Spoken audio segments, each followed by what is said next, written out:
You have number 10? Yeah. Yes. Do we want to start? Yeah, I guess we can Okay. get started. We're ready? Good morning, everybody. We're going to get started. You ready for us, Ming? Yep. All right. I'm Marissa Klein from Choice Associates and the Dreamcatchers, and that's my sister. Hi, everybody. I'm Jamie Stozer. Thanks for coming. And we have this incredible panel for you, thanks to Paola and Brooke and her team here at MPZ and this amazing space that I love to call a second home of Bellworks. And I want to say that you're here today to learn a little bit about personal finance, and I want to make sure, in case anybody's wondering, I am a total fraud and don't have any of the skills that these people have about to gift us, and I lose my ATM card at least 15 times a day.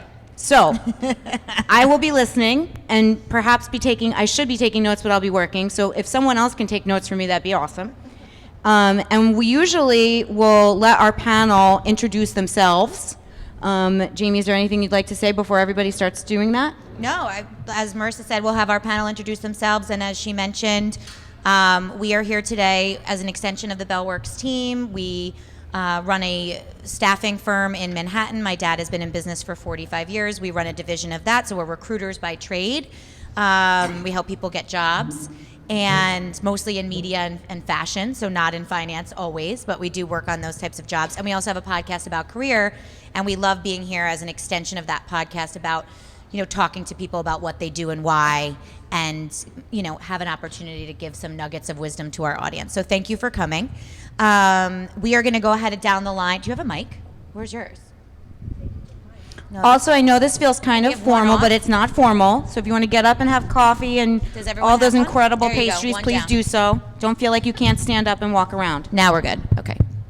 That's yours. Yep. Okay, so we're going to just go down the line and have our panelists introduce themselves. Everybody here is in the finance space, obviously, and does similar yet different work. So we're going to have you just introduce yourself, where you work, what you do, just a quick, couple lines about yourself.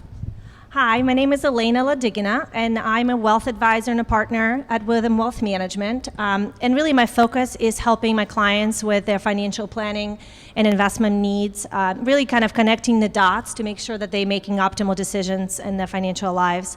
We have offices in New York and New Jersey, and I've been in this business for more than 15 years and love it. Hi, can you hear me? Okay, I'm Pam Persky. I've been in the wealth management family office business for the last 20 years. And around a year ago, I left a very large multifamily office. I was running their New York office. We managed money for 150 clients. It represented $25 billion. So the average family was a bit north of 100 million. And I started my own business because there's so many changes happening in the industry. I'm sure we're going to talk through it. And I really wanted to be able to help clients earlier in their life cycle, before they sold the business, before they monetized some of their wealth, so I could be there throughout all those different inflection points with them. So it's been a crazy ride. It's been exactly a year tomorrow. So No way. That's good time. Congratulations. Happy anniversary. So I did it, and I have 8 clients so far, so I've been really thrilled and happy I made the leap. Good for you. I love it. Thanks, Pam. My name is Keith Owitz. I'm a financial advisor for Edward Jones, located here in Bellworks. Full service financial advisor, which means I'm licensed in securities as well as insurance, all designed to help accumulate wealth and protect your wealth. As part of wealth management. I provide solutions-based advice, such as helping individuals, families, small businesses plan for their retirement, plan for comfortable retirements, also plan for kids' college education, 529 plans, for both grandparents as well as families. Plan for the unexpected, as well as do estate planning considerations. So if you have any financial planning needs, and you're local within the community and you feel like you need some financial advice, feel free to call my offices. John Marchetti, Managing Partner for Monarch Benefit Advisors. We are located in this building. We have a two-pronged approach. We're a full-service insurance brokerage. So we specialize in benefits, employee benefits, and P&C, property and casualty policies for small businesses. And our other side is tax-free retirement strategies, as well as life insurance. So we're a little bit different than some of the folks up here because we use insurance products versus financial products, but we do work in the same wheelhouse and hand in hand with them. So if anybody is interested in anything like that, if you own a small business or any kind of tax-free retirement, we'll be glad to sit down with you. Good morning. My name is Kapil Rathi. I'm the founder and CEO of a 6-month-old startup. We are a crypto trading venture. I have been on Wall Street for about 25 years. Started my career in technology at AT&T, about a couple of miles from here in Middletown, and just got sick of sitting behind the computer, moved to finance. I traded on New York Stock Exchange floor, then I moved into the high-frequency trading, algorithmic trading business, and for the past 2-3 years, I've been following cryptocurrencies very closely. I'm sure you guys all have heard about Bitcoin, blockchain technology. There is a lot happening on Wall Street, how the cryptocurrencies are essentially just disrupting the banking business, investment business, and we just started our own venture to just take advantage or leverage this new phenomena that's disrupting the Wall Street. That's awesome. So I use Venmo. No, I'm sorry. Okay. Sorry. Was that not appropriate? Okay. Only when you can't find your ATM okay. card. Yeah. So just quickly before we keep going, we're going to do a raffle at the end. We have a couple cute questions or a cute question that we're going to raffle off. And just to go over the prize fast, we're going to raffle off a consultation with your choice of one of these guys up here that might work with your plans in some way, small business or individual. A consultation with my sister and myself to do your resume or your LinkedIn or whatever else career-wise you might need. A book from one of our colleagues who could not be here today. She wrote a book called The 30-Day Money Cleanse, where she basically took the idea of cleansing, how we all kind of do it with food, but how you do that with money. And she will send a signed copy of that, which is an awesome book. So we're going to raffle off that little package of a prize at the end. So stick around if you're interested in those prizes, and we have some fun ways to win them. So to move on a minute, obviously we now got a little sense of what you all do, and obviously we have a bazillion questions, myself included. But we do like to start these conversations because we think it's really interesting. I mean, all of us are so defined by what we do or what we don't do or where we go every day, and obviously this building is so gorgeous. I'd love to ask the question to each of you, it doesn't matter what order we go in. One, do you work at Bellworks, which a couple of you have talked about working here. And obviously one of the reasons this event was created by the team at NPZ Design, who is our amazing creative director at Bellworks, who then is responsible for all of the buzz events that happen for the building, to bring people in. So I'd love to know who here works in this building. Anybody? And so who here is just here to visit today? So there's a lot of people. Wow, welcome everybody. Anybody here that has never been in the building before? Amazing. Thank you for coming. So yes, Kelly, who works for me. Thanks, Kel. So, she came the furthest, I think. Yeah, she came from Ohio. I don't know what the rest of you came from Ohio. Go Blue, by the way, Ming. Go Blue. There he is. So I went to Michigan. I always have to throw that in somewhere when we're talking about Ohio. But anyhow, welcome to the building. Obviously, it's a gorgeous space. I'd love to hear from our panelists a little bit about, do you work at Bellworks? And if you do, why? But also kind of how you got into what you do. Like, why do you do what you do? And we usually start that question with what you wanted to be when you grow up. So it's a kind of a twofold question. Like, what did you want to be when you grow up? Are you doing anything like that? And then we can talk about the Bellworks piece next. But I'd love to hear from you guys just... Let's start on this end because he talked about his career already. So you talked about your growth and your launching pad. Like, why do you do what you do? Business. Yeah. But who was Baby Kapil? What did you want to do way back when? What was your original? Were you always big into dream? numbers and math? Let's start there. I'm sure I'll ask my mom. I was baby couple, but no, I think it's an interesting journey, and I always reflect and look back how I have reached where I am. And one thing I always found, sort of common theme, I think I'm just lucky enough to follow my passion. I started as a technologist. When I was in high school, wanted to be in computers, went to programming school. Within 6 months, I realized programming is not for me. There's no way I can just sit behind the computer and spend all my day. Went to business school, did MBA, and after that, I moved into finance. And in finance, I went to the New York Stock Exchange trading floor. This is in 2002, 2003. So if any of you remember how trading used to be, when traders were screaming and yelling at each other, just like 5,000 people in a large building. To me, as a technologist, that felt like very dinosaur-like. Like, why are these people yelling and screaming? This is 2003. We just came out of the internet revolution, and one sort of common theme that's keep hitting me is how technology is changing industries after industries. What Apple is doing or has done to the phone business, the music business, the media business. Wall Street honestly has been pretty lucky so far. The Silicon Valley hasn't really come into Wall Street. You still have bankers making 7-figure checks, more power to them. If you want to go public, you still have to hire Goldman Sachs or Morgan Stanley, pay them 6% cut on the entire raise. By the time you go public, I think 8 or 9 cents of your dollar is already gone. So in 2003, the electronic trading revolution was coming in. I left my job at the New York Stock Exchange floor. I moved into electronic trading, worked with a lot of programmers to design new algo. And as you all know, right now, 90% of the trading business is run by computers. So all the traders, honestly, unless they have changed themselves, they are completely out of business. I'll tell you a story. I went to Ray Katina the other day.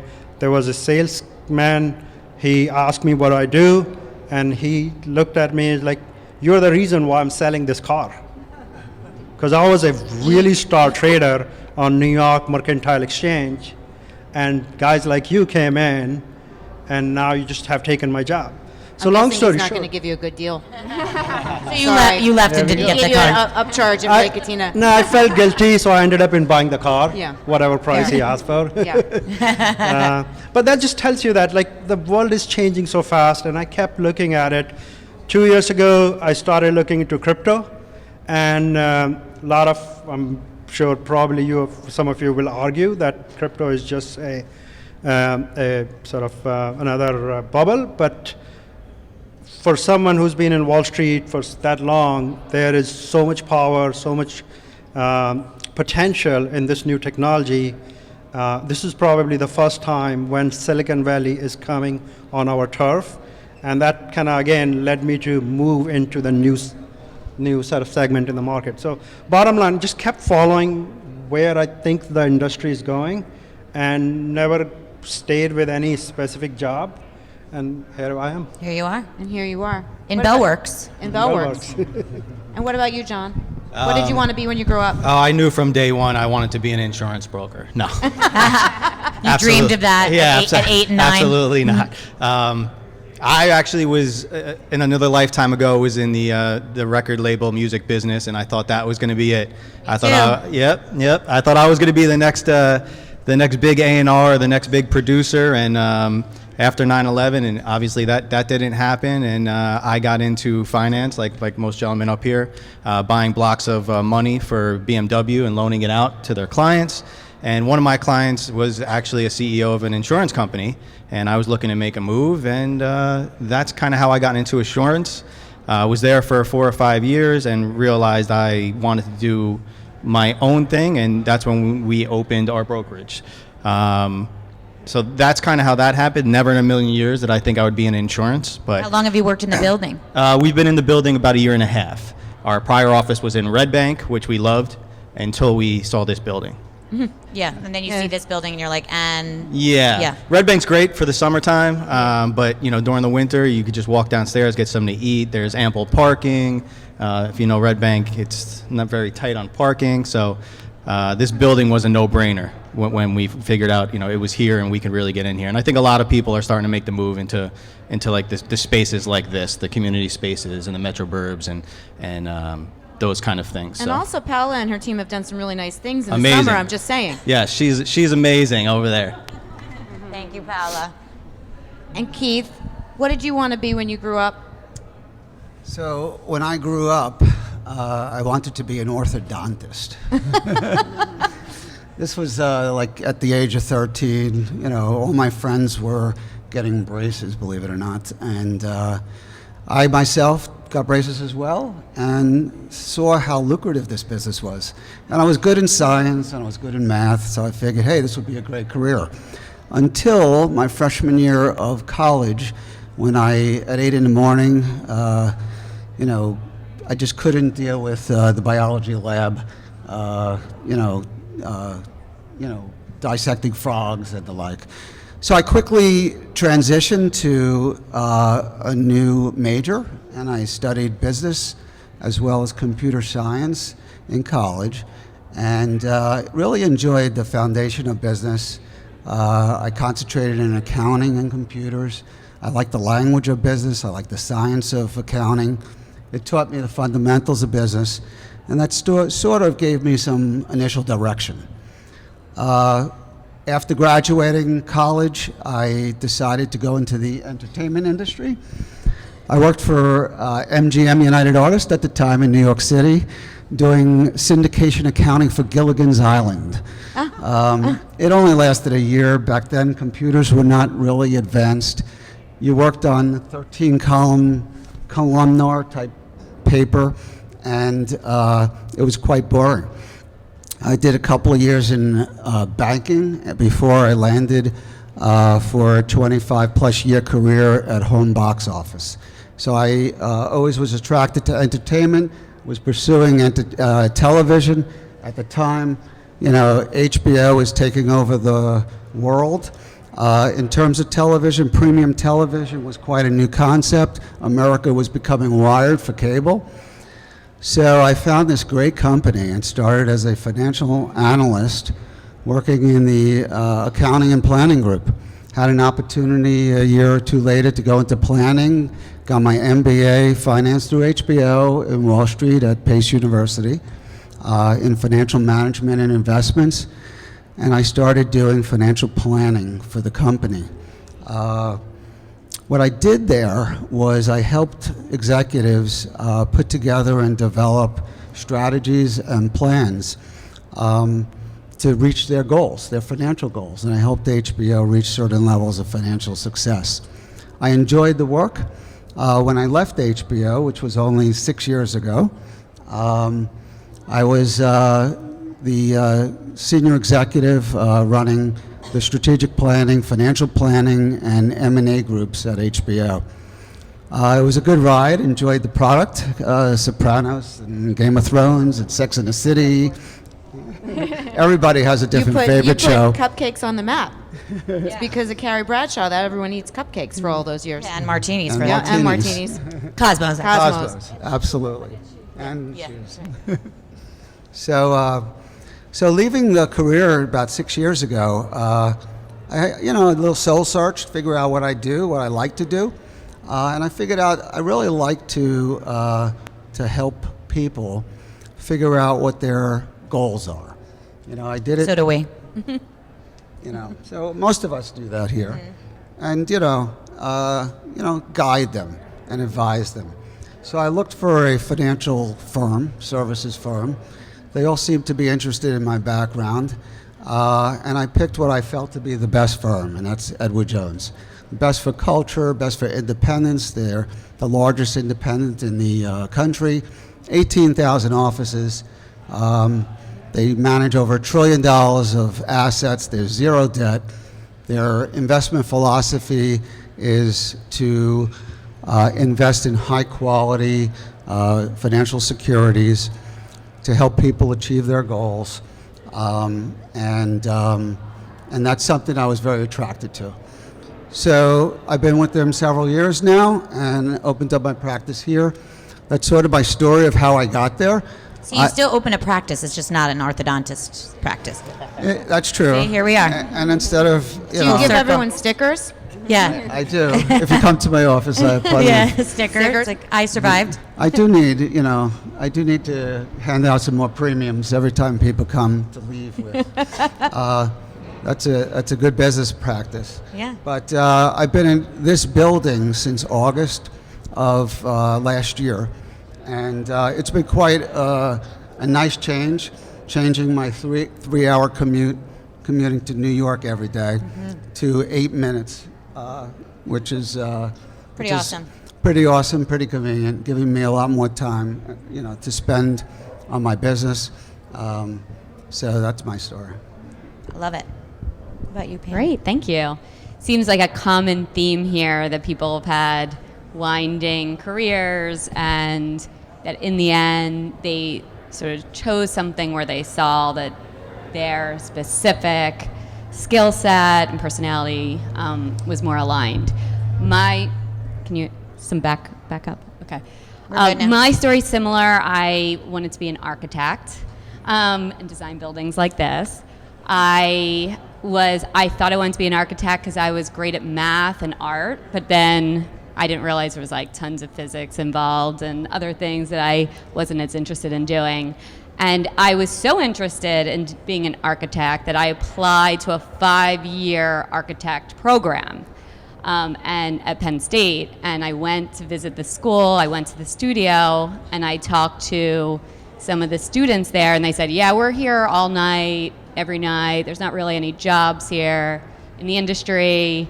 We don't take any other courses other than architecture courses, so we just have to wait till a job comes. And the future financial advisor in me said, I think I might change direction. So nothing against architects. I actually think what they do is fantastic, but I ended up not even going to Penn State. I went to Penn, and I just figured out what I wanted to do. I transferred into Wharton to do finance, and I just followed the normal path of all the other students there. I got a job in consulting, strategy consulting, so I traveled around the world helping CEOs, with their businesses, and then I ended up at a venture fund, starting up online businesses and playing different roles in that. And then the dot-com bust happened. So I saw it as a good time to just figure out really what I was doing with my career. And I went back to business school, to Harvard Business School, really just to figure out what do I want to do with my life? Like I've done some great, interesting things, but I don't really have a path. And I knew I wanted to work in finance. I thought I wanted to work in investing, like at an asset management firm. And then I heard about this world of wealth management, which I had never heard about before. And I said, oh, I get to advise people and who have real life concerns, real life considerations. It's not just buy this stock, buy this bond. It's what do you want to accomplish in life? What do you want your family to accomplish? What is the meaning to you? And what will this money afford you to do? And so I started out, again, just sort of following the normal path. I started out at Morgan Stanley doing private wealth management in New York. And then I really disliked working at a bank, personally. I felt that I was more doing sales and selling products, and there were conflicts, and I just felt like it was a little bit internally competitive, so I wanted to find a different way to do it. So I found this multifamily office world where, it was fewer clients, more planning oriented, and so around 17 years ago, this multifamily office model was just getting started. I left and I joined a firm that was really just getting started. And I stayed with them for 8 years as they grew from $2 billion of assets to $8 billion, and really helped see that industry expand. And then what I really wanted to do was learn, all the things. You can only learn so much in school. I really wanted to learn, what is it like to actually do tax planning, to do estate planning, to do philanthropy, insurance, all the combined things that make up all these complexities in this industry. And so, sort of learn from the ground up. And then I went to run the New York office for probably the largest multifamily office. And I did that for 8 years, and it was really rewarding. And then the firm got sold, and I said, you know what? I'm ready to go out and do this for me now. I sort of see the direction this industry is going with technology, with a lot of the investment space becoming commoditized. I said, I want to keep costs low, tax efficiency high, lots of transparency, lots of technology. I want to give people an app and a platform so they're empowered to see their whole financial world in one spot. And I want to do it as their partner so that they could call me and I can help them through all those important decisions. And so, I had 0 clients because I couldn't take any of my old clients but I said, I believe in what I'm doing. And so I told the story one by one, and I finally feel like I'm at the right spot finally. Like it's all come together for me that I'm sort of living what I believe now, in the model I believe in that I can help create. And now you want to get a space in Bellworks because you don't work here. I mean, this is amazing. I end up spending a lot of my time in LA, so this would be a lot more convenient. Yeah, totally. So my story begins a little differently. I actually grew up in Siberia. Yes, that is Siberia, the one across the world. And when I was growing up, I actually wanted to be a policewoman. And I think I wanted to be a policewoman because I wanted to help people. I sort of always had that caring and nurturing type of natural personality. And so, but then I realized what a policewoman would have to do, and I decided that's probably not for me. But I've always been great with numbers, and always enjoyed kind of the logic, and numbers, make sense, right? 1 + 1 is 2, even though now they're teaching math that 1 + 1 is not actually 2. I'm not sure how that works. And then when I came to United States in high school, numbers were easy. There was no language barrier. There was, again, it was easy. It was an easy transition. And I really kind of focused on that. And then I went to college in America and did an internship. And that's really where it kind of turned around. I had an internship that was really a pity internship. In the sense that because I was from a different country, I couldn't really work here legally, and get paid and things like that. So I had a friend who said, why don't you come and help us out? And it was Morgan Smith Barney at the time, Morgan Stanley. And I did this really big project for them where I did a lot of analysis, and they ended up getting a really big client that was a difference maker for their practice. And it made me realize that, the numbers are just numbers, but it can also make a difference in people's lives if you really help them and guide them. And sort of that theme translated for me through college, and I ended up going into the field, started at Morgan Stanley actually, did that for 3 years, and actually also did not enjoy that environment of selling products and competition, and not the right competition. From kind of my standpoint of view.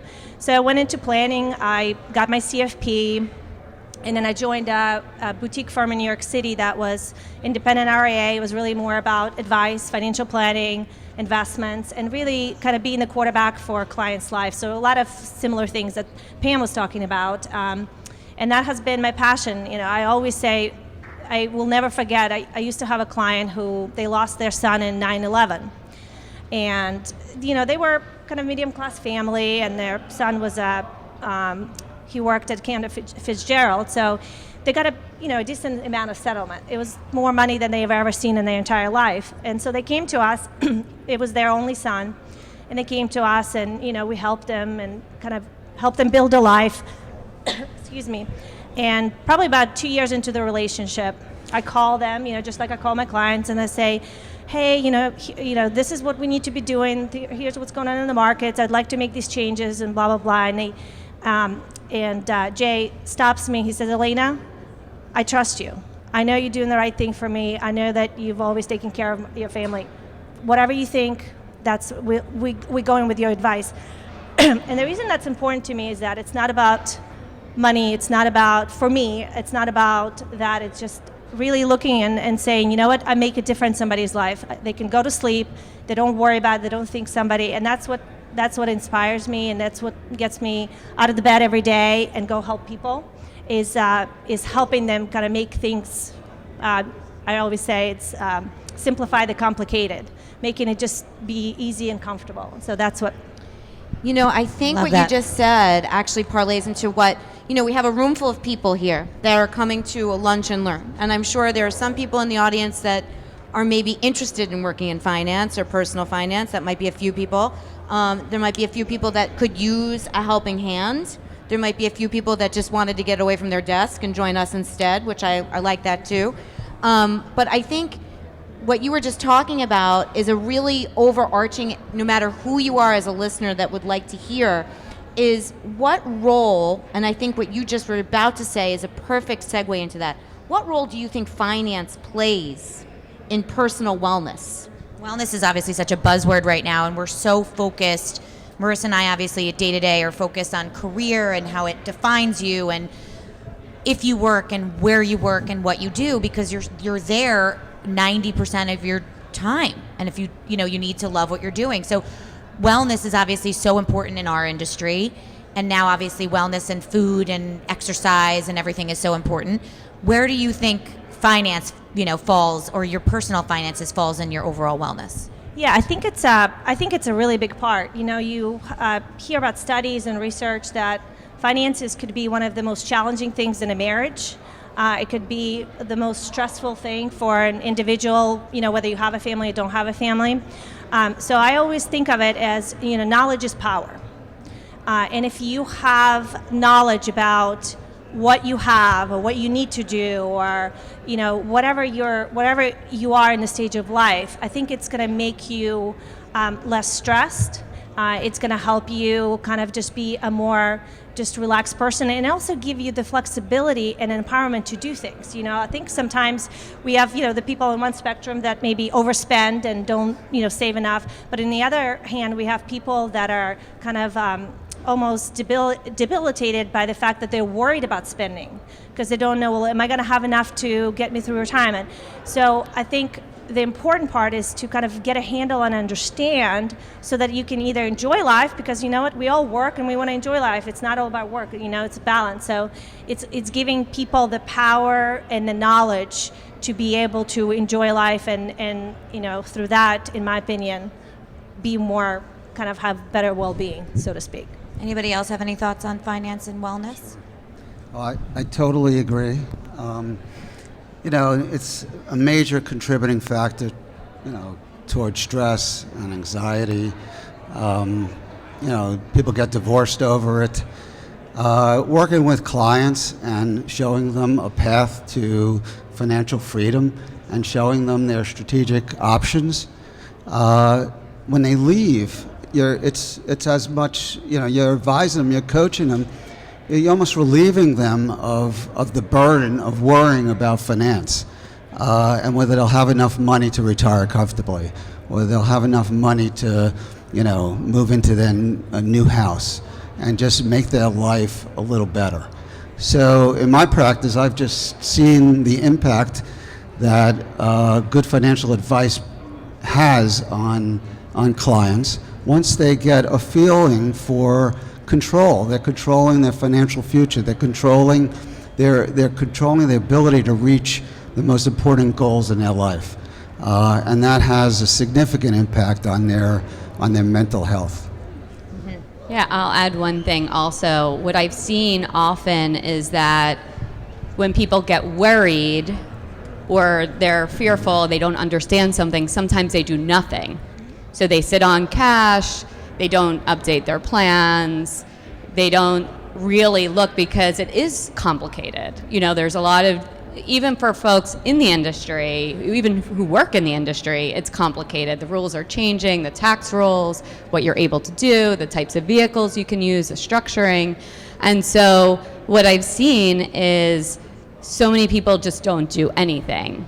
And then you go down that path, and then there's no right time. You feel like there's no right time to enter. Like maybe you missed it. Maybe you're just sort of stuck. And so I always tell people, find someone you trust and get a plan. You know, if you have a plan, you'll feel better, even if it's not a perfect plan that needs to be adjusted over time. Just to start and have someone supporting you through it, because most people can probably do it on their own. And you know, you can open a Betterment account. Like there's so many ways. You could buy one ETF. They're so low cost. But the problem is most people just don't do it. Life is too complicated, and then you don't really rebalance your accounts. You really don't look at them how you need to. You don't take advantage of opportunities. So I say, if you really want to spend the time and do it, the lowest cost option is just to do it yourself and put the plan together. But most people need some support by someone they trust to help them through it, and just to stick to the plan. It's actually just getting the plan and making the first move is sort of the hardest part, I've found. Yeah, I would agree with that too. And I think just to add with what you said, I mean, we're all advisors by trade up here, but I would say that we're more educators. You know, a lot of what we do is education. People just don't understand life insurance, for example. People think you die, somebody gets paid. Yeah, that's the basis of it, that's the chassis of it, but as we know as professionals, it can do so much more. Cash value life insurance, you can build equity, it's its own asset class, and people just don't understand that. So when we meet with people and they leave our offices, I'm sure together, excuse me, the ultimate goal is people go, wow, I didn't know that, that's great. And I think as an education piece, that's what's really satisfying for us, is just educating people and getting them to take some action and start. You know, they think they have to have millions of dollars to do it, and you don't. You can start with $1,000. The biggest thing is to just get started. We always tell people wealth is not math. Wealth is discipline. And that's the beginning of it. How can we discipline you to put that $50 a week away? And we'll start with that. And then when you see the compounding interest and you see it building, you're going to get more excited, and you're going to say, you know what, I think I want to jump it up to 250 or maybe 500 or 1,000, and that's how it starts. But yeah, the first step is definitely the biggest challenge. So I would definitely agree with that. You know, one of the things is that we talk about all the time is Marissa and I both, we consider ourselves, one time this fell on us, so I get very nervous that it's going to go. Brooke, okay. She's there. Okay, thank you. So we talk about how it gives us like actual like guttural joy to turn somebody's light on when it comes to career or what they do or why they do it. And I think one of the things it seems we all have in common is it gives us like life joy to help others and turn their light on about what it is that you're passionate about and you know about, right? And you would shout from the rooftops like, you got to invest in this, and this is where your money should be, and you're so passionate about what you're doing, which I love. And what I'd love to do next is, obviously I'd like to leave a lot of time at the end in case anybody has questions, but we have so many different questions that we like to ask our guests on our podcast and in these panels about what mantras you have. And some of the things you were talking about were mantras like, I even wrote some of them down, like simplify the complicated, things like that. So I'd love to kind of ask a twofold question. If you could give everyone in the audience, like if you were having a free consultation, as many of you I know do with your clients, with everybody here today, like what's your major nugget that you want somebody here to walk away with? And or what's your mantra when it comes to finance? Like if there's certain things like just get started, like the things you were saying. I'd love to hear from each of you your favorite kind of piece of financial wisdom right now for somebody, like maybe don't lose your ATM card or learn what 90% of all the things that you've said were. That would be nice. Totally. I need a boot camp in each of their crash offices. course, all of us. Yes. Totally. But if you could give the audience and ourselves, one nugget of financial wisdom today, what would it be?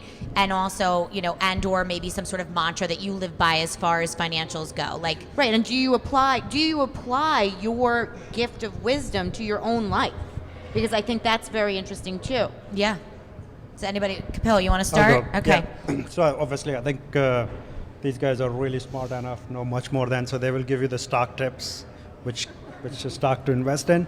But I'll say two things. Follow your passion. And we're talking about finance, wellness, connection. If a lot of us get too comfortable in our jobs, and most of us probably are just staying in the job because it helps us pay the bills. Get out of that mindset. Honestly, job is not about paying the bills. First find out what you really like. And I have seen it again and again in my own network throughout my career path. If you like what you do, money will follow you. And the second part is just don't get too comfortable. The world is changing really fast. There are jobs that are going away because of the dramatic shift in our.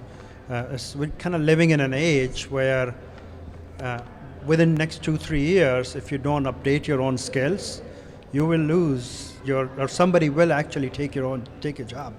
I was looking at, there's a friend of mine, human resources officer, Fortune 500 companies, being out there for more than a year, can't find a job. Why? Most of the companies, like myself, our startups, we don't need a human resources officer because Silicon Valley has built tools for us to manage our human resources. Oh, we know. Payroll, We know. HR, everything is LinkedIn. automated. That's why we're doing the Dreamcatchers. That's why we do this now, Kapil. There's no Right? jobs to fill. Same thing with the CFOs. I mean, I just went to a group of 25 CFOs out of job for a year. Wall Street guys can't find a job. Why? Tools. There are tons of tools that are automating everything. And unless you work for a big bank or a big corporate, I'm sure you're good. But we're moving into a real entrepreneurial journey. Places like this helps companies like us to grow. I don't have to take a space of 5,000 square feet. I can start with one desk. So there is a lot of entrepreneurial phenomena. There are startups coming, but they need people with new skills. So please just stay out there. And should we keep invest in developing. cryptocurrency? Give him a call. I think you might be slightly biased. I think I'll break some rules if I start giving investment advice, so I'll leave it to these guys. But I can just leave you with one nugget. What was the S&P 500 return in 2019? 20%? 30%. Crypto, Bitcoin return was 75% plus. That's where I will leave it to. Okay. So again, Dun, dun, find dun. other ways to. So everyone to needs to find enrich out your what assets. Bitcoin is and invest in it, apparently. I can say it. You can't. Okay, go ahead. Yeah, I would just add to that. I think my two pieces of advice would be one is for retirement wise and saving money, start as early as possible. Unfortunately, it's not something that they teach in the schools these days, but you really need to start saving for retirement in your 20s, which is absurd. Most kids are not thinking about retirement, they're thinking about what they're doing this weekend. But you really need to start early, and you really have to be disciplined. Maris, do you hear that? Okay. Kelly, you got it? Okay. The girls that work for me, I'm making sure they're set up. Yeah, just to throw out some crazy numbers. I mean, if you're going to retire at 65 and you plan on retiring for 18 years, which is about the average, and you want to pull $50,000 a year, which is very, very modest if you live in the Northeast, you need 1.6 million invested, saved. So that's a scary number for a lot of people. But if you start in your 20s, it's about $800 a month you can put away. In your 30s, it's about $1,100. In your 40s, it's about $2,500 you need to put away. It's a huge difference. So the earlier you start, the better. So that's one piece of advice. And the other piece, I would go off what you said. Get good at something. Get very, very good at one thing. All of us do the same things, but we can all work together up here because we're all specialists. So I would say get good at one or two things. Don't try to be a jack of all trades. Those days are gone. Get good partners that are in your wheelhouse, but get good at one or two things. The riches are in the niches. That would be my Love mantra. that. The riches are in the niches, or in the niches, however you would like to say it. We'll say niches because It rhymes, that's why we use it. But Yeah. get good at one or two things and just do that. Do it very well. Be the guy or the girl that does that. and then have other people in your wheelhouse to complete your project. But don't try to do everything because you'll fail. Great advice. Wow, John. I like that. You want a job? Come work for us. Am I on? I feel like not. Oh, yeah, I am on. Keith, what about you? Since this is a finance subject, I would say my mantra is just making sense of investing. And that really means,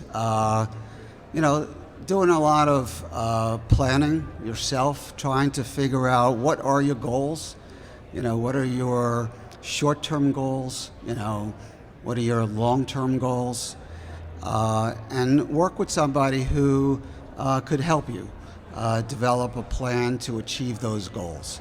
Identifying them is really important, but putting together a plan and staying focused, meeting periodically with your advisor is really important to make sure you keep track on plan. What will that do in the long run is just make you not just financially healthier, but also mentally and physically healthier. This job is really interesting because half the job I feel, I'm providing sound financial advice. The other half I feel I'm providing just, life coaching advice. Yeah. And Same. Yeah. so, which by the way is as rewarding. Agreed. So that's my mantra. I love it. Great. Yeah, I always tell clients, especially those who are just getting used to investing, to try to not pay attention to all the noise, because we are constantly surrounded now with our 24-hour news cycle. They need to fill airtime. You go onto Market Watch, you'll see we're at the height, we're at the low, it's turning today, go to cash.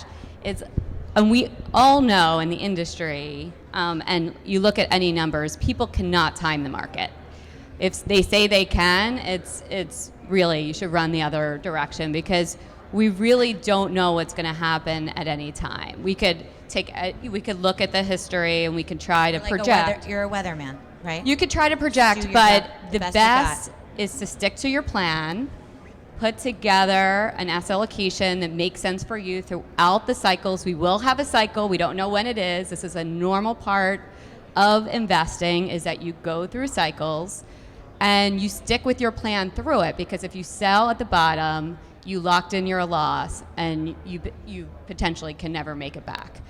And even if you get the timing right once, you move all to cash right before a sell-off, it's almost impossible to know when to get back in. And people who got that timing right in 2008, 2009 are still sitting in cash today and missed all of that run up. So I always tell people, make a plan that feels comfortable, think about the downside, make sure you're comfortable, and then forget about the noise. Turn off Jim Cramer when he tells you yells to sell in your ear, because the world is filled with fear and greed, and that's what really rules it.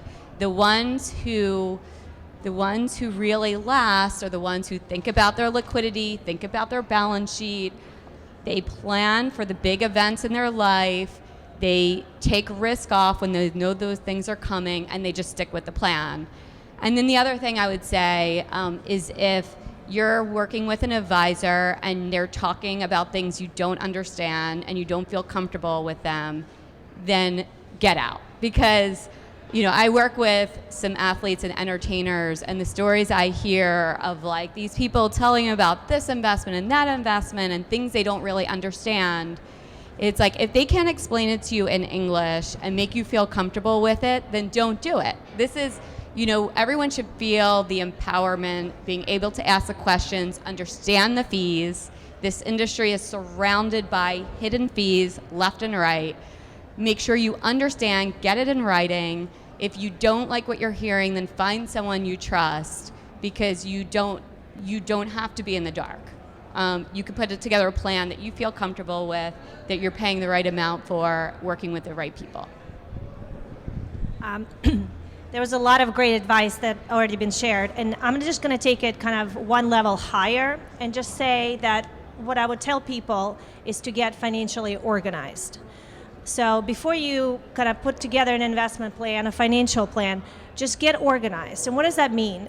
Know what you have, know what you need, Know what's coming in and out of the door as far as your income and expenses. You know, the biggest financial mistake people make is not knowing what they need or have, or not understanding what they have or what they need. So just before you even do any of these great suggestions that everybody said, just get yourself organized and make sure that you know. And kind of the second part of that, and that would also apply to those that are thinking about careers, know your why. Why are you getting into this profession or a different profession? Know why are you putting together this particular financial plan or this investment strategy? Because the why is really the driver, right? We get so bogged down in the details of stocks and cryptos and this and this and this, and all that is just details. And if you really stay true to the why, then it just makes the road much clearer, and you're going to have more success because you're going to really stay on course. I love it. I think that's a perfect time to maybe see if there's anybody in our audience that has a specific question that they would like to ask of our panel. If there's anyone, is there anyone that wants to raise a question? Raise your hand so I can honor that.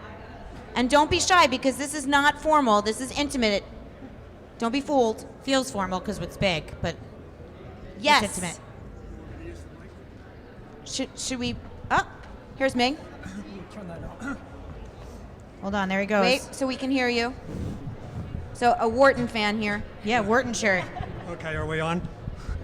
I was wondering, just to step back a little bit, there are a lot of people that lack discipline on the spending side, so they don't have as much money to invest in the first place to take advantage of all your useful advice. Particularly if you have a couple where one's a spender and one's a saver, it can be especially exasperating. But I wonder what you tell people who are having trouble making ends meet because they're just too impulsive, spend too much, go to the supermarket when they're hungry, don't have a list, buy clothes on impulse just because they're on sale. I mean, Are you reading my mind? I'm just wondering. I mean, how do you get people to be more disciplined on the spending side so they can have the money to invest to reach their long-term goals in the first place? So I could address that. Most of the time, typically in the early appointments, I ask people what their budgets are. How much do they spend? And most of the time, people just don't know. You know, how much do you spend monthly on your needs? So to help them out, I provide a guide. And I provide a guide that is simply a budget worksheet. And it identifies all of your essential expenses, like housing, car expenses, your food, grocery shopping, your utility bills, and then all the discretionary stuff. And quite often, if I'm dealing with a couple, a husband and wife, and one's a spender and one's a not, it's an interesting meeting because, This is why you're a life coach. now what you're doing is you're isolating the discretionary spending. You know, how much do you spend on a cleaning bill? How much do you spend just getting your nails done? You know, et cetera, et cetera. But once you do that, if clients are willing to go that far and do that and do it properly, you give them an understanding of what's coming in and what's going out. And the better they understand that, the more disciplined they can be on spending, but more importantly on the saving component to achieve goals, whether that be putting away money for retirement early so it compounds, or whether that be just living comfortably in retirement. Maybe it could be a legacy for your grandchildren or your children, but it's really important to focus on the saving portion and tie it to your goals. Yeah, I have one thing to add too that I've seen over the years is that it's very hard to take down a life. Like once you expand your lifestyle, it's very difficult. You know, you send your kids to camp, you do a fancy vacation every year, you buy a second home, you buy a third car, you have extra help. And I do tell clients when they're going through these points, you know, they had a child, they had a grandchild, they're thinking about a second, third, fourth home. They're thinking about private travel. I do have them pause and just think through what that actually means over the long term. Because again, very, very difficult to take back a life. If you could keep your expenses, your outflows lower than your inflows, you will be able to put money away. You will be able to do planning. It will compound over time. You pick up once, you buy a second home. Sometimes people say, oh, it's $1 million or $2 or 500, whatever it is. But you don't add in all the expenses year after year that come with that decision point. So I tell clients to pause before making a major life change and really build out a cash flow that projects that, and then make an informed decision. Like, we should all live great, happy lives, be able to do things that bring us joy, be able to spend money that we all earn, but just make sure it's the right thing and you're thinking through the implications of it. Because I think a lot of people sort of, you know, similar to the supermarket, they go in hungry, they see a great house, it seems great, or they see something they want to do and they jump on it without pausing to think of the long-term implication. And this is at every wealth level. I see this with my $100 million clients who do something, all the way down to someone who's just really trying to make ends meet. People have this issue at every single wealth level. That's what I didn't mean to interrupt, but that's what I wanted to say, to normalize that for our audience and also for me, just saying. When you're talking or you're giving advice to people that have so much money, right?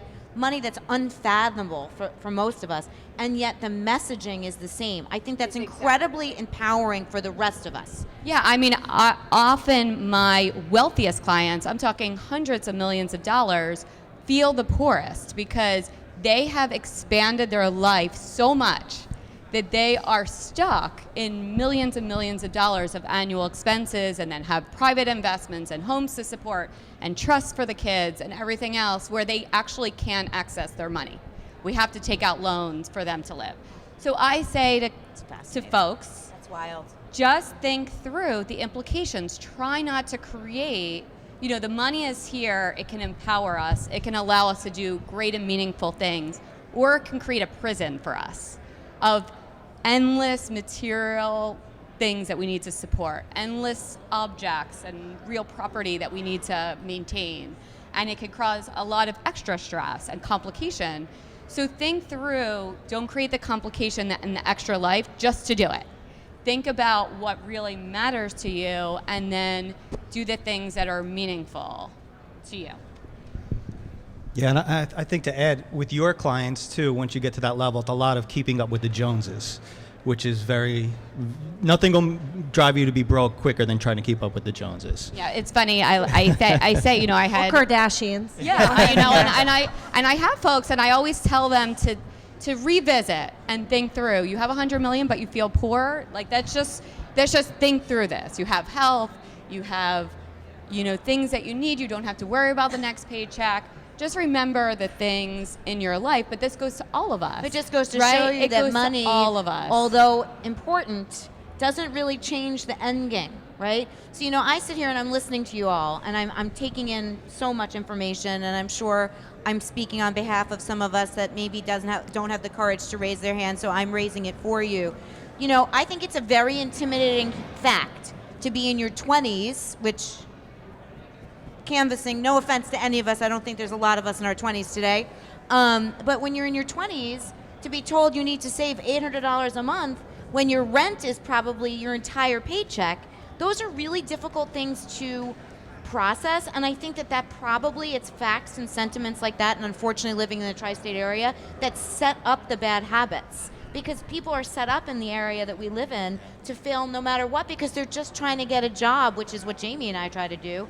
And by the way, dream jobs don't pay money, and dream jobs don't pay money that then pay rents that are more than their dream job. And then you can't live in the city if you don't have X. I mean, that's what we deal with. And those are where the habits start. Right. So whether it's, you know, the $800 a month when you're something in your 20s, there's no way that's happening.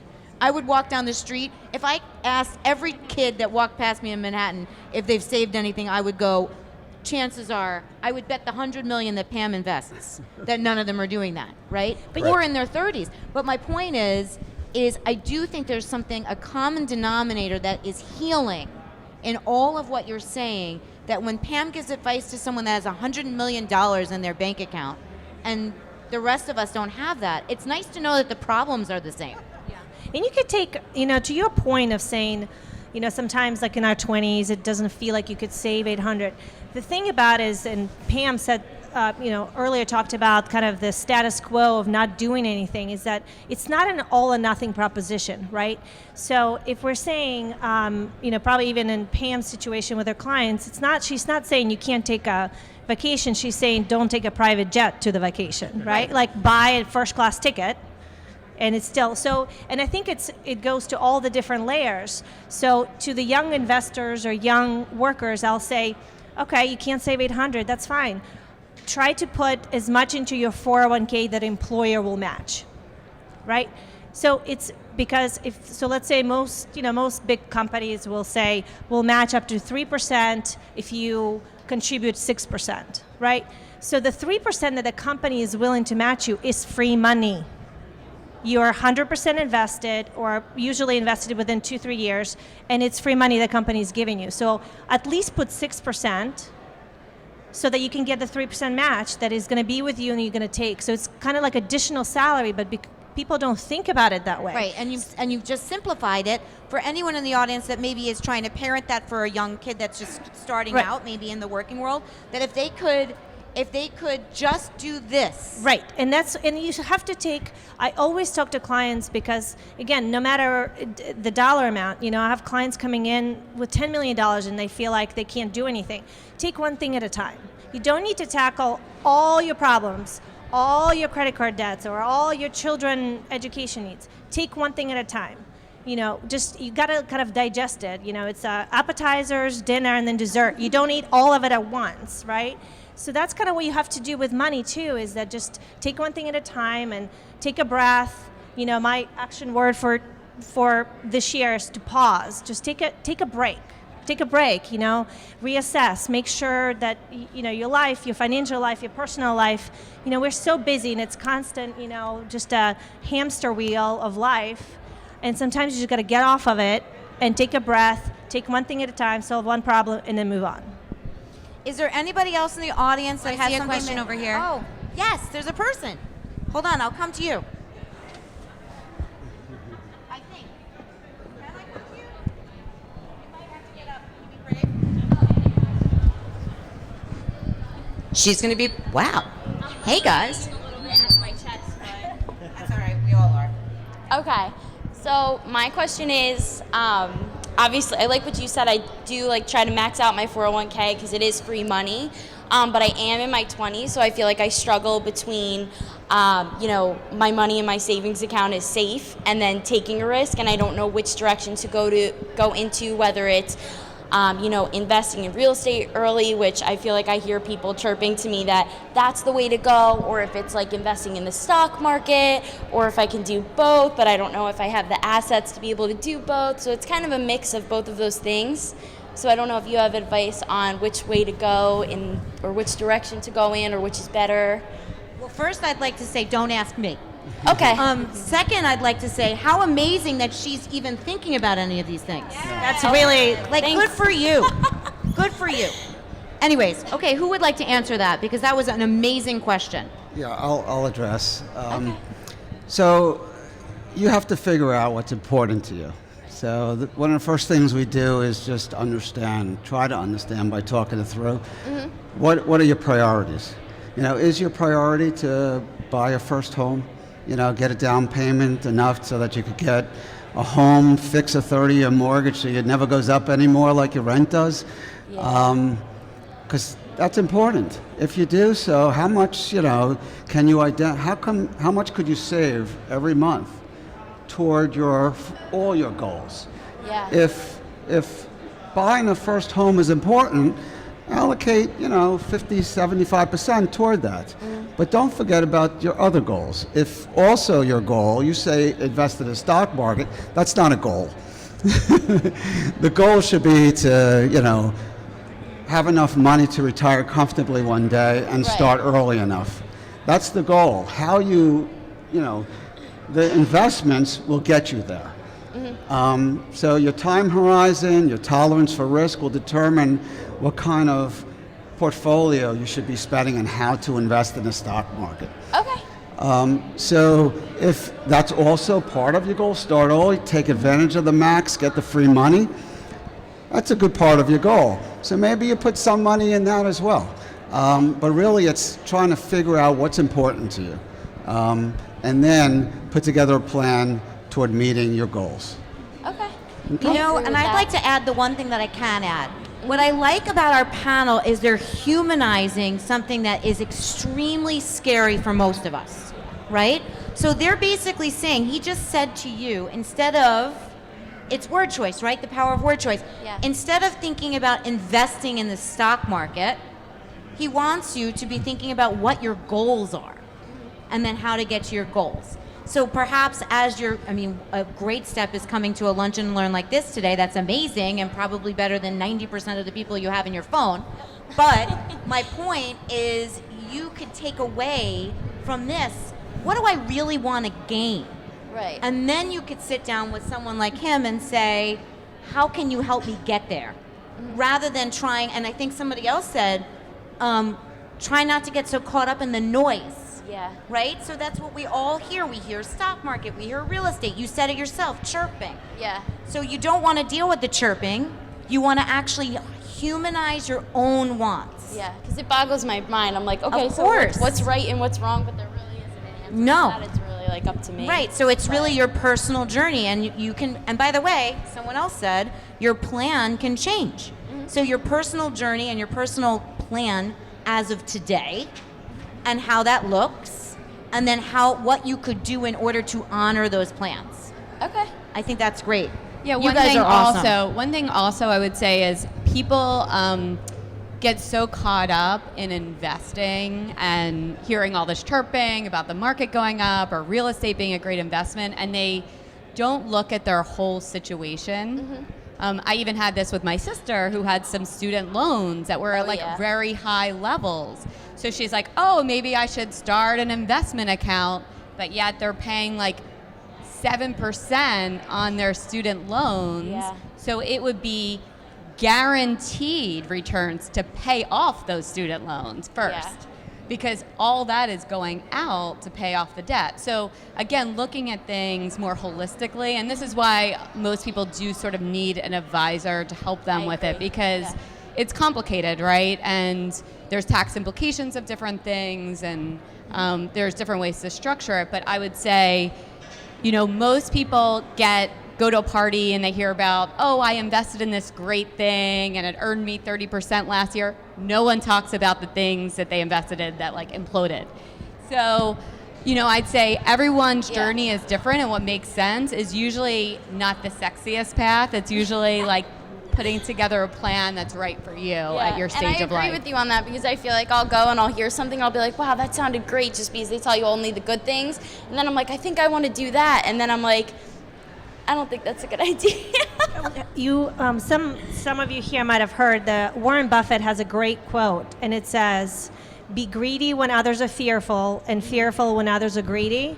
My rule of thumb is that if somebody gives me investment advice at a cocktail party, a school fundraiser, if I have it, I sell it, because it's that buying, you know. Everybody wants to buy when it's high because it feels comfortable, it feels good, and when it feels bad, you want to sell because it's a human nature. None of us can get away, even when we are in the profession, you know, we feel. So it's really about just not listening to that and just kind of thinking to myself, is this the right thing for me? Whether it's up, down, or sideways, you know, that's less important. It's about kind of what is it you're doing, yeah. I also would like to say one thing. Are you good? Do you feel good? Oh, yeah. Yeah, you feel good? Okay. Yeah. Thank you, Maris. Great job. I think one thing that I think is really interesting, you guys are saying a lot of me, right? And finance or financial planning is something that I think a lot of us have a relationship with because of our parents and our upbringing. So do you find when you're dealing with people at different ages that you're kind of and Jamie makes fun of me because I say this verb a lot, but unpacking Yes. some prior thinking. Yes. You know, I think about him and what he's doing and his involvement and, you know, how he's gone through, I mean, you've pretty much worked on the front lines of all these different changes. And if you sit down with someone that has been maybe out of the workforce for a while and or has a different point of view, how do you guide? Or how do you say to someone, it's okay if you want to do it this way, even though your parents did it that way? Well, it's actually very interesting. So there's a big growing aspect of finance. It's called behavioral finance. And there are, you know, a lot of different biases that all of us have. You know, some of those biases are cognitive. And what that means is that it has to do with how we process information. So, you know, we hear something somebody tell us or, you know, and then we make an opinion about it based on that. So that would be kind of an example of a cognitive bias. And then we have emotional biases. And a lot of the emotional biases stem from feelings, stem from our upbringing, from our grandfather saying, buy, you know, savings bonds. And then you know logically that it might not be the best strategy, but you can't help yourself because that's how you feel. So there are two ways, you know, all of us have biases. The first step is to understand what they are. So a lot of times if I'm talking to my client, I'm trying to understand what do they have that's, like you said, what do we need to unpack? And there are two ways to deal with it. One is you mitigate it. And what I mean by that, you educate somebody. So if I have a client coming in and they have $5 million portfolio and all of it is in a Wells Fargo stock because their grandfather gave it to them when it was a different bank 30 years ago, you know, we talk about it. We try to educate that it's not prudent. It's risky. But then the other aspect of it, sometimes you have to adapt to it. So if logically you only want to have 5% in one individual stock, I might have to say, how does it feel if we leave 20? So it's better than 100, but I have to just adapt to the fact that it's an emotional feeling that you can't change. I can't educate you out of it. How many people in our audience finds this topic very relatable? Yeah. Okay. So you know what? The gift of intuition goes a long way when you're sitting up here moderating a panel. So you have people here that obviously are somewhere between having $800 a month and starting early and on Pam's side of the coin with $100 million in several homes, right? And I think that we all have certain biases, like, you know, or maybe it's who's the spender and who's the saver, right? So I think that it's really interesting to hear this point of view for all of us. And don't be afraid to ask questions like that because it obviously seems to be extremely human and normal for all of us to be like, well, my grandpa leaves money underneath my bed. Or, you know, I still have $300 from my grandfather's wallet in my cash box and I don't know the combination. These are like really normal things, correct?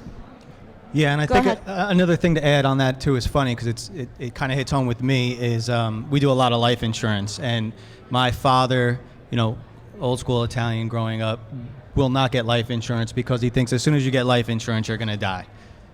And it's trying to get out of that old mentality that no, that's not what it does. Superstitious. Yes, that old superstitious, and you know, now he actually waited too long, and I can't really get him any decent coverage. No, he's in his 70s now, but he waited all that time because he thought, you know, that's what he was told when he grew up. Well, if you get life insurance, you're going to die. It's a bad luck thing, you know. I mean, not for nothing. When I see that letter come in, I mean, we made fun of me, but good news is in my family there's a yin and a yang, and the yang's at work right now. And there's only room for two of us in this family to be like this. Anyway, when I see that letter come in with the life insurance policy, I'm not going to say I don't. I mean, it's a weird feeling. It's scary. Yeah, It's scary because feeling. and it's scary because, you know, nobody wants to talk about death. Although it's the one thing that every single person in this building has in common. Nobody's beat it yet. So it's inevitable, but yet nobody wants to talk about it, which is a little funny. You know what I mean? The other thing that I just want to touch on real quick, going back to this gentleman, we do the same thing as Keith. We'll have somebody come in and do a budget, and once they actually see the budget, you know, what's their household expense, what's their groceries, what's their cell phone, what's their car insurance, and then what's left over, $1,000, $1,500, and you say to the client, well, where is that money going? And they have no idea. Amazon. They have no idea. You know where it's going most of the time? You know what's a killer, and especially for the younger people? Alcohol. Starbucks. Oh, Starbucks. Starbucks is a killer. I said it before we started. Coffee will kill you. I literally have actual like nightmarish memory of sitting with my dad, who, for many of us is your financial advisor. What for me was when I was young, and he's not a financial advisor; he's a recruiter. And I would sit with him and be like, "I gotta figure something out. Like, I can't get out from underneath. And he's like, well, maybe if you stop going to Starbucks every day, that's $3.50 a day, Yeah, $4 $5 a day. I mean, that's $125 a month And when minimum. I was in my 20s, I brought my coffee and my mug, and yeah, And your workplace probably has a Keurig. You can Yeah. probably get your coffee for free, but your habits, that's where the discipline comes in. You really have to It's think. emotional habit. It is found money, right? That's $125 minimum a month. That's found money. You know, another thing is, let's take a look at your credit cards. If you have a $10,000 credit card bill and you're paying the minimum, you're not paying anything. Let's look at a balance transfer. We could transfer that over and get you 2 years with no interest. Now, whatever you're paying on that interest, that's found money now. Sure. We can invest that. Just like she was saying with the student loans. You want to pay off all debt before you start investing because it's counterproductive. Even if you're investing and you're getting a 5% return, but you have 7% on your student loans, you're losing 2%. You're not making any money. And people don't think of it that way. So that's why it's great to talk to friends and family, but you have to sit down with a professional and kind of let them open your eyes to some things that probably never even crossed your mind before. Yeah, one thing I think about is that knowledge is power. Even when we have these biases, if someone could break it down, and whatever the biases are, there's all different types. There's, I don't want to spend any money. I spend too much money. I want to not invest in anything because I'm scared of losing money. There's all kinds of biases we all have in life, but when you look at the numbers, you can actually, I think most people can start to overcome some of those things because the numbers don't lie. You look at, okay, let's say you keep it all in cash, all your money in cash. Inflation's at this rate. Over time, your real money is this amount. This is what your cash flows look over time. Or let's say your spending is here. Okay, let's just keep projecting this out. You're running out of money in 15 years. What are you going to do? You know, just having those discussions where you're actually looking at your balance sheet and cash flows gives you exceptional knowledge that most people don't have because they spend more time doing other things and looking at the financials because it's not comfortable. So if you understand your balance sheet, your full balance sheet, your assets, your liabilities, and your cash flows, you're more knowledgeable than most people. And that's when you could start making changes. You could start then dissecting, why are my cash flows so high? What do I need to do to change this plan? What's my debt? What should I repay? What is my retirement slug? What should I be doing? How should I be structuring it? And then people could really be there to help you with that because I think people are in the dark a little bit and then it's even scarier, right? I think also, and I think the net here is also speaking in a language that everyone or that your customer or your client can understand, right? So for all of us, if you just explain some of this to us in really simple terms, we would hear you better. Well, I always say that if I cannot explain something that I'm telling a client to a fifth grader and they understand it, I'm using too many jargon words. Yep. Everything, they might not, fifth grader is not going to be able to absorb the concepts, but I should be able to explain it to them. You haven't met my fifth grader. Be able to explain to them. The one thing I'll just add, and I'll politely disagree with the Starbucks analogy, and I'll just add to that is that if you want a Starbucks, have the Starbucks, but understand what that means in your plan. I go to Buscardu in Fairhaven, New Jersey, and I get a coffee every morning. It costs me $3, and I happily spend it because it makes me feel oh so good. But then I make other choices throughout my day to make sure that the $3 that I spend, I don't reallocate there. And the point of me bringing this up, and I do it jokingly, but truthfully, really, is that it goes back to priorities, right? Life is just a stream of balancing acts. You know, unless you have unlimited resources and you discipline and you're never gonna outlive them, we all have to make choices, right? And I think that's the important part, is looking at the choices and saying, this is important to me, this is not important to me. Right, like perhaps you'd rather have your Starbucks or your Buscardu and not a new shirt.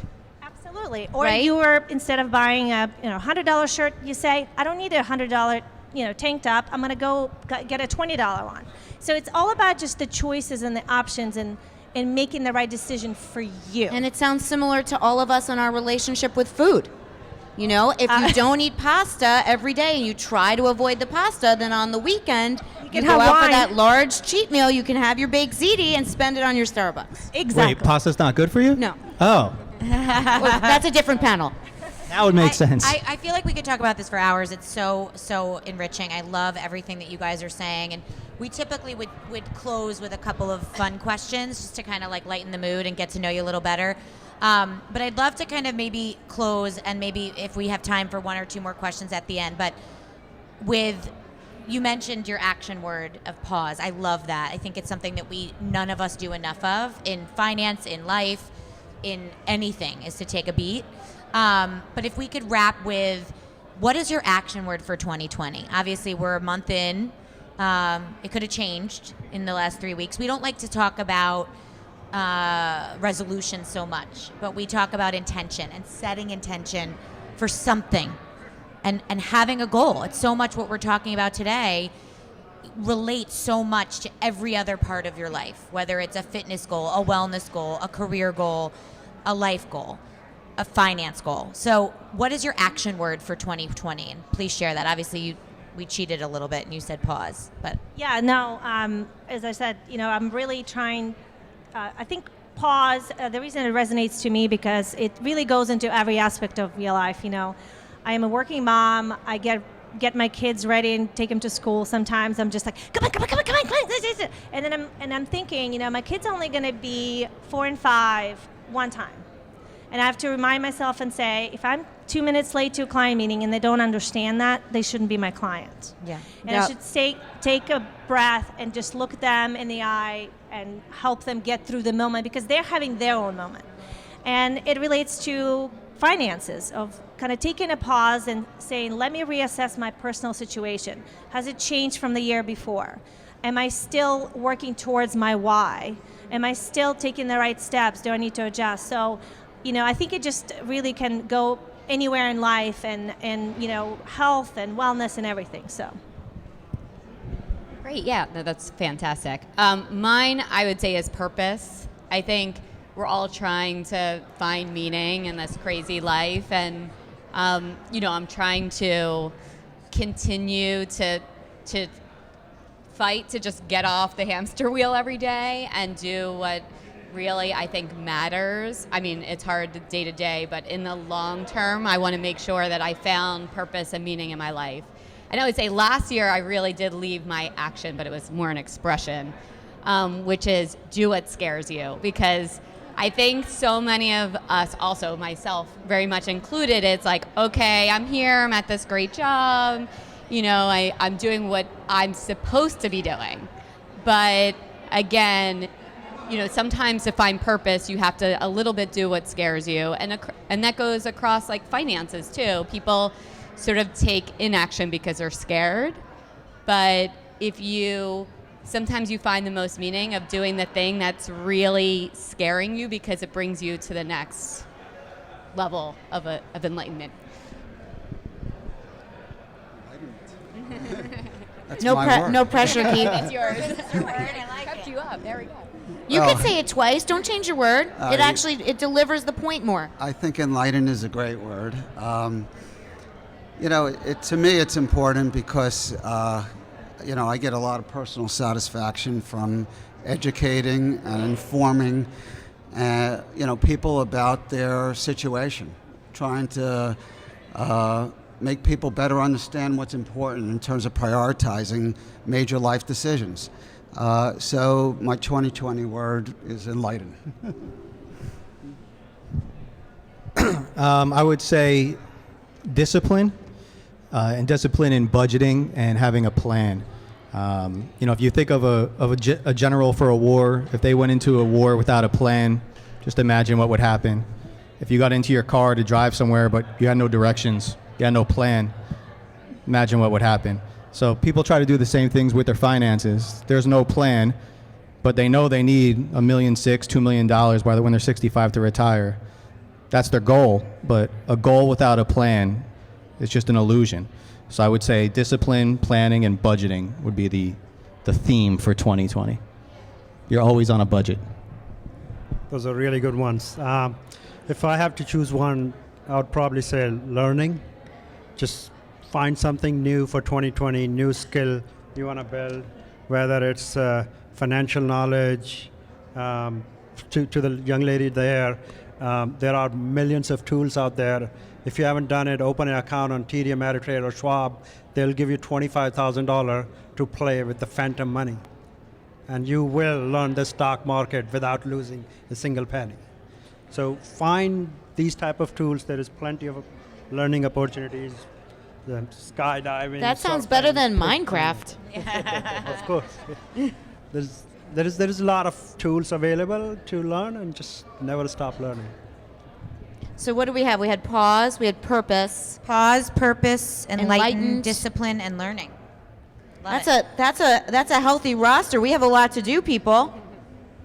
Well, I think, we like to wrap with one fun question. That was a little fun. That was still businessy. And we like to bring it back to Bellworks because we're so happy to be here and to be able to be in the building and here. So our question, we have 3 fun questions that we typically ask our podcast guests at the end, but I think what we're going to do for this one, and then we can do our raffle. If it's your first time in the building, obviously your answer will be different. So just bear with me. So we usually say, what is your favorite go-to order at your hometown favorite restaurant? Okay. So what you would order in Siberia, maybe. But so if you're a Bellworks person, what's your favorite thing to get to eat here? If you're not a Bellworks person, what is your go-to meal, speaking of cheap meal, at either your hometown restaurant or where you live now? Let's do the Bellworks people Bellworks first. people first, I guess. What should we get for lunch after this? Because we're hungry. Well, every place here is really good for lunch. Surprisingly, the quality of the food is really good.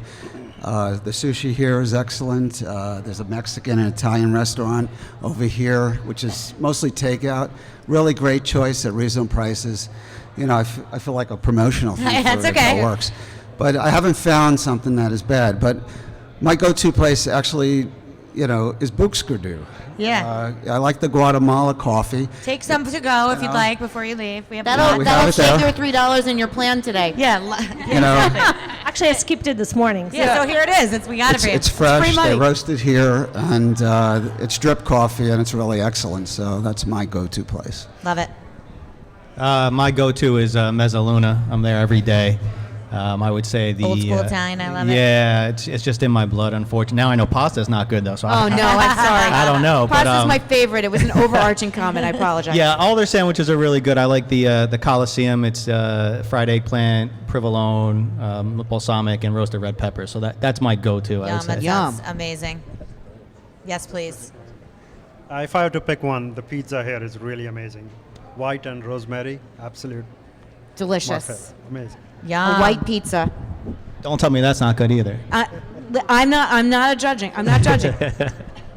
All right, you guys, you're new to the building, so obviously your answer's not going to so, be here. Yeah, so I don't have any recommendations here, but I would say from my hometown in Siberia would be pelmenis. My mom's pelmenis, and pelmenis are like little dumplings that are stuffed with this delicious mixture of different kind of meats. So it's similar to, I guess, a ravioli, but the pasta part is much, much thinner. So that's kind of my Yum. childhood thing. Can you make them? Maybe. Haven't, but yes, I can make them. But if locally, I love Yumi Sushi in Red Bank and Seabright. That's kind of my favorite. Same. So yeah, this will be my first time eating here. I'm going to check out these pizza pasta options.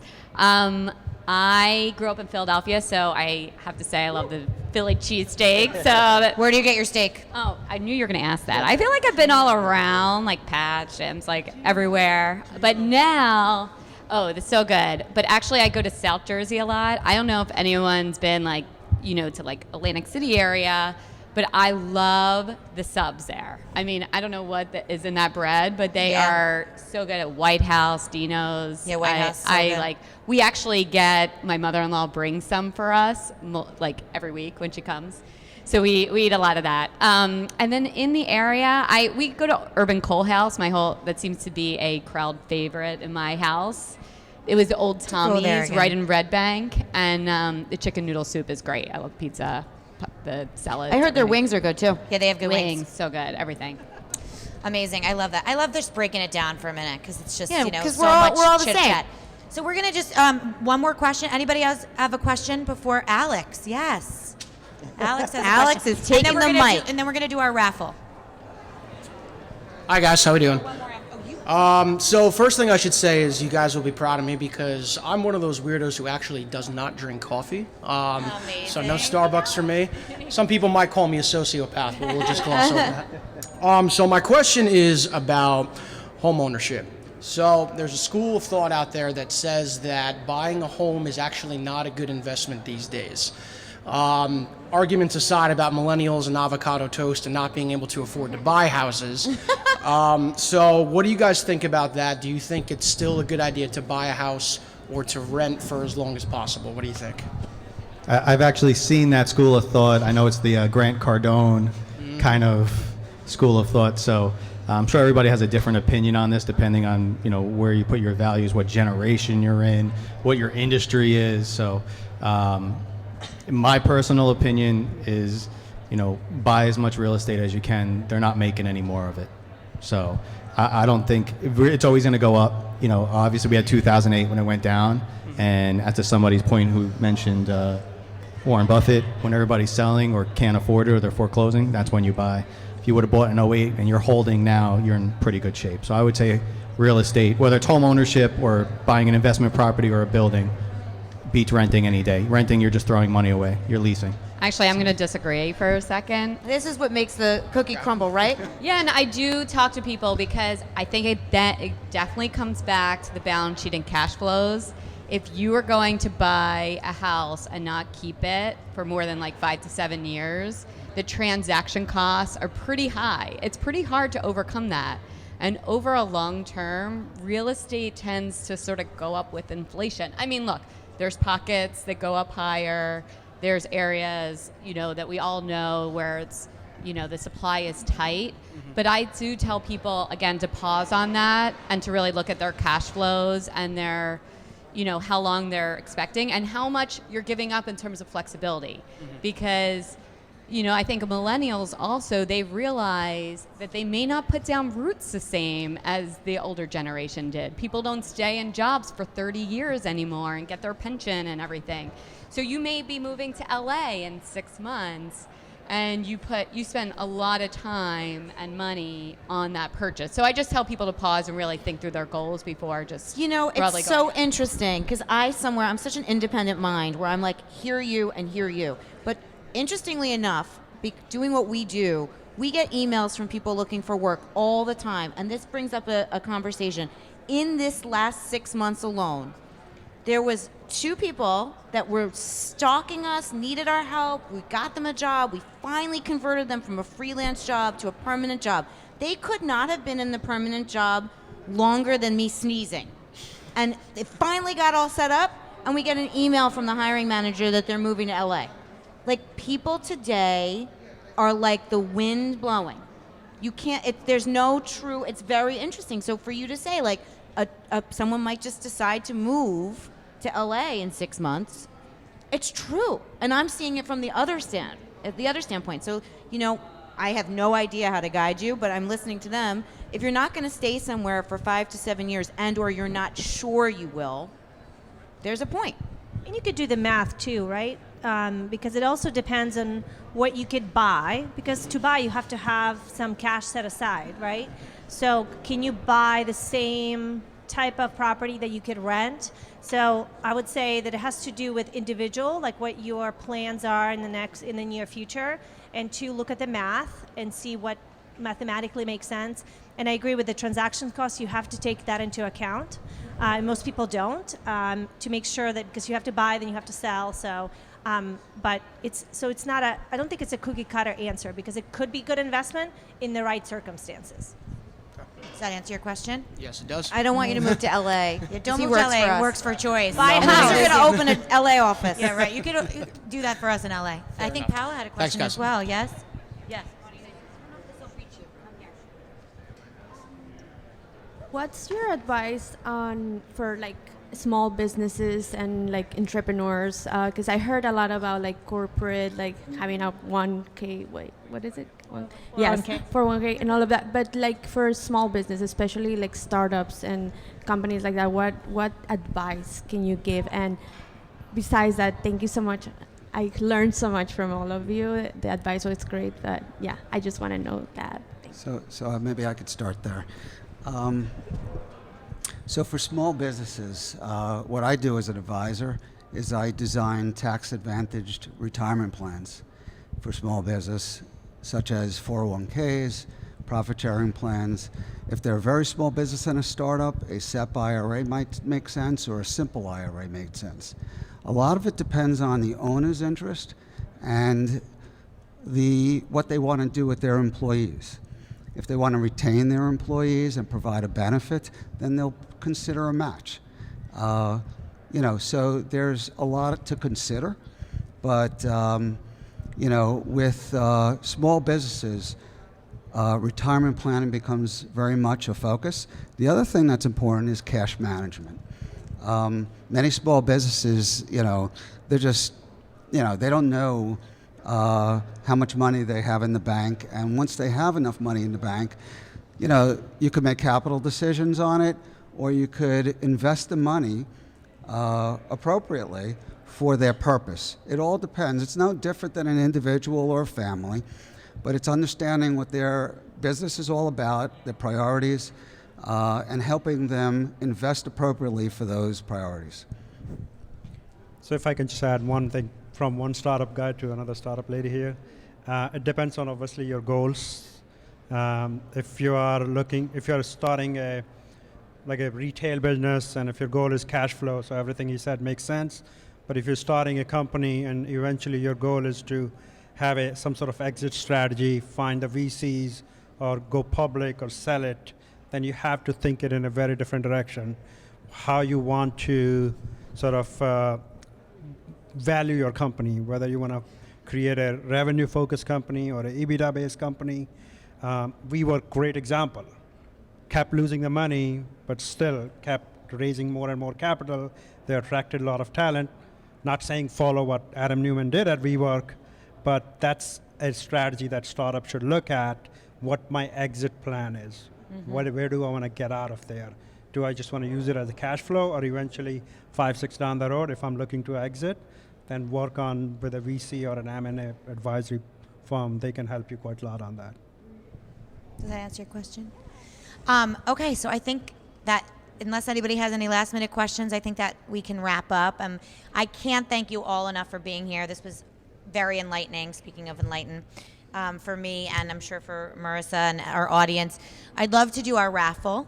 Again, for those that didn't hear me at the beginning, we're going to raffle off a gift bag of a couple of things from us at Choice and the Dreamcatchers, a resume or LinkedIn workshop if you have that interest in or need that, and also your choice of a consultation with one of our panelists in whatever capacity that you would like to pick their brain, as well as a signed copy of a book of financial, kind of advice book that we were able to obtain from another panelist that couldn't be here, New York City-based financial planner. So if you're interested in participating in the raffle, here is the question. Ready? Wait. This seems like a very aggressive crew, so I just want to make sure you follow the rules.